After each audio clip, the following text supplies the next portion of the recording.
But some good Triton god had ruth, and bare the boy's drowned body back to Grecian land, and mermaids combed his dank and dripping hair, and smoothed his brow, and loosed his clenching hand.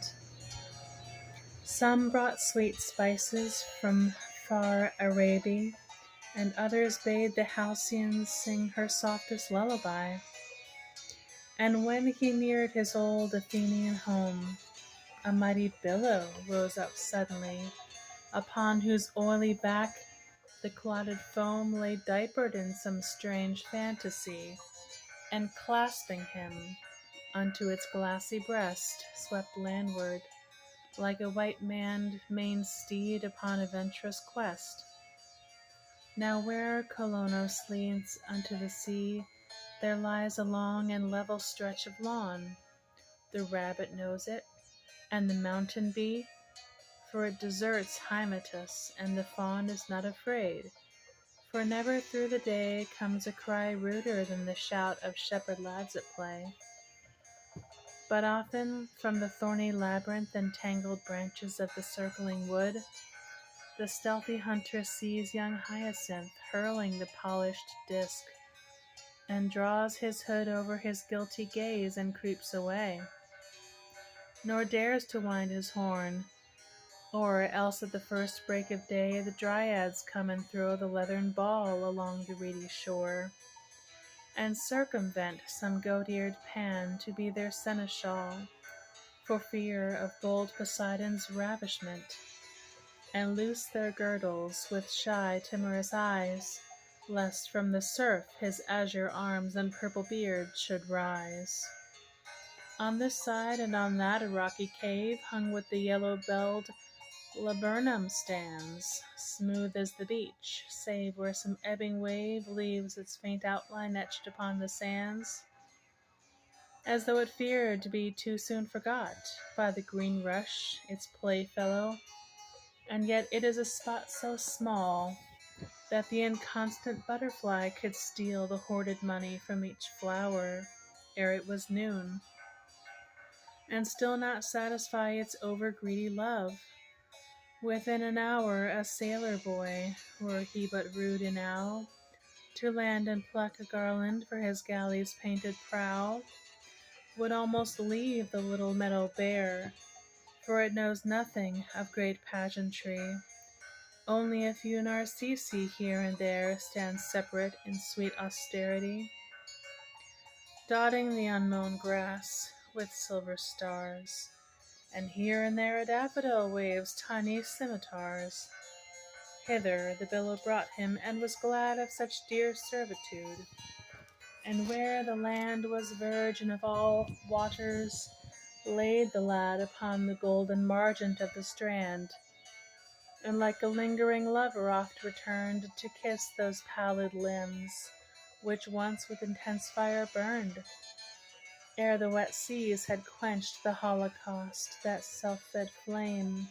that passionate lust he had, ere grisly death with chill and nipping frost had withered up those lilies, white and red, which while the boy would through the forest range, answered each other in a sweet antiphonal counterchange. And when at dawn the wood nymphs hand in hand threaded the bosky dell, their satyrs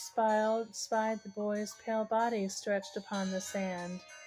and feared Poseidon's treachery, and cried, and like bright sunbeams flitting through a glade,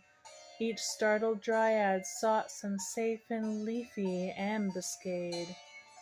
save one white girl who deemed it would not be so dread a thing to feel a sea-god's arms crushing her breasts in amorous tyranny,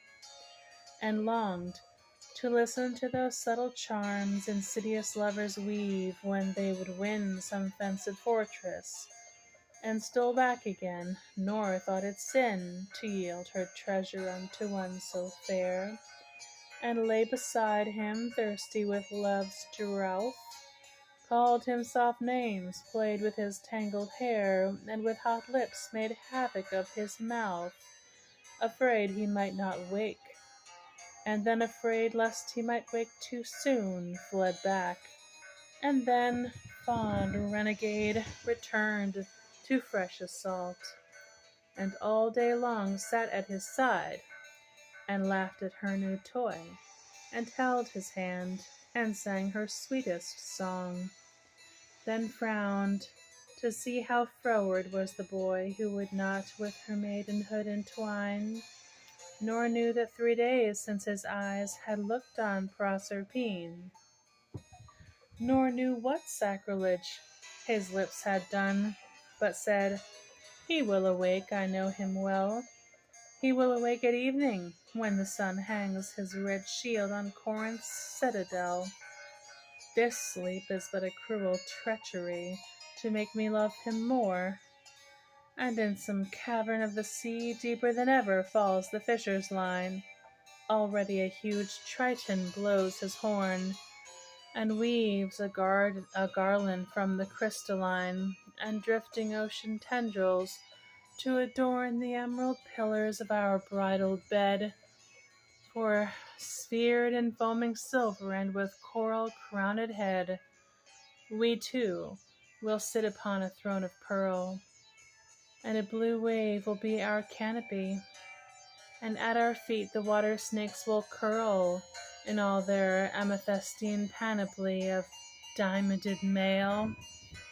and we will mark the mullets swimming by the mast of some storm-foundered bark, vermilion-finned with eyes of bossy gold like flakes of crimson light, and the great deep his glassy portaled chamber will unfold,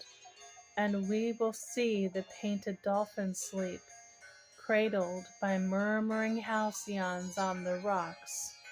where Proteus in quaint suit of green pastures his monstrous flocks, and tremulous opal-hued anemones will wave their purple fringes where we tread upon the mirrored floor, and argosies of fishes flecked with tawny scales will thread the drifting cordage of the shattered wreck, and honey-colored amber beads our twining limbs will deck. But when that baffled lord of war the sun, with gaudy pennon flying passed away into his brazen house, and one by one the little yellow stars began to stray across the field of heaven, then indeed she feared his lips upon her lips would never care to feed.